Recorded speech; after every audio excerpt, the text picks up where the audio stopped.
Former Brexit Party leader Nigel Farage joins us now. We're trying to analyze this, Nigel, and it's good to see you.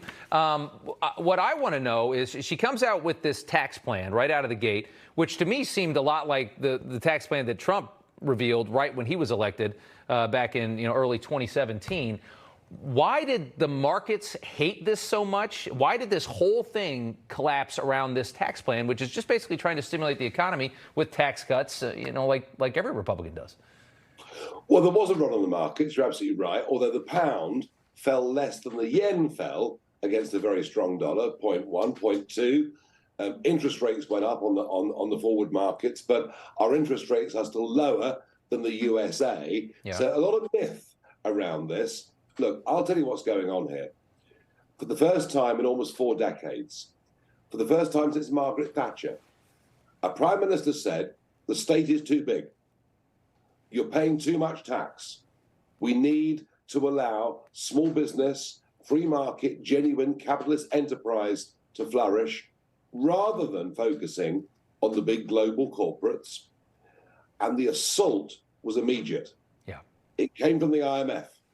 It came from the Biden administration. It came from the German chancellor. The attack was incredible. I mean, the proposal to reduce top rate tax from 45p to 40 was hardly radical. It was 40p for the whole of Tony Blair's time as prime minister. So the globalist attack came, and sadly, the modern British Conservative Party is not conservative. Right. The majority of the MPs are globalists, they are EU Remainers, and they were the ones who didn't have the nerve to see this through. And literally, and I mean this, what we've seen in the last week is a globalist coup. We had a man called Jeremy Hunt installed as our Chancellor of the Exchequer. He literally immediately took over the reins of government.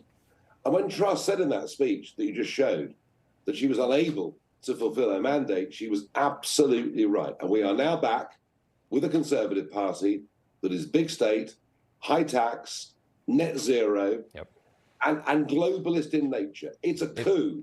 I can't believe the oldest functioning democracy in the world has been subjected to a globalist coup, but it's happened.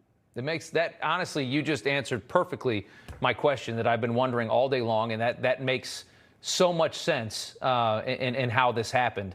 It is just, it's incredible. And I wondered, I was like, it's not a bad plan. Like on its face, it just wasn't a bad plan. And it was a tax cut. I mean, and you're like, well, why did everything tank around it? It just seemed like there was something going on that made no sense to me. You've said the Conservative Party, you just said it, is dead and is in need of replacing. You've hinted at your own political comeback, but will they allow it? Tell us more about that first off, but will they allow that? Well, it's very difficult. Our system, we're a very old country, and our system is designed to keep 2 big parties in power on a sort of interchangeable basis. For new challengers to take this on and beat it's not easy. I beat them. I won 2 national elections in the European elections, but that was under proportional representation and around one key issue. What I'm now talking about is replacing a party that has been there for 200 years, arguably the most successful political party in the Western world. So the magnitude of this task is such that I, Nigel Farage, can't do this on my own. Yeah. I'm going to need, because our system is not presidential. If it was, I could run. It's not. Yeah. We have to put together a party that can win power in this country. If not, at the next election, the one after. So if there are significant numbers, a handful would do, of high-profile public figures that share my vision, that believe we need a proper Conservative Party that believes in small state, low tax, entrepreneurship, scrapping this net zero insanity as China builds 80 new coal-fired power stations every year. If we can put together a group of people, we can take on the establishment, take on the globalists, and have a go. I repeat the point. I can't do it on my own. Yeah. I can't do it. I can try, I can lead, but I need support. Nigel, I got 10 seconds left, real 10 seconds. Who's going to be the next PM in your country? Who do you think it is? Boris Johnson's hat's back in the ring. It could be him. I suspect, though, he's got too much baggage. I think it'll be Rishi Sunak. former Goldman Sachs employee, and a man who wants to raise corporation tax by 30% in our country.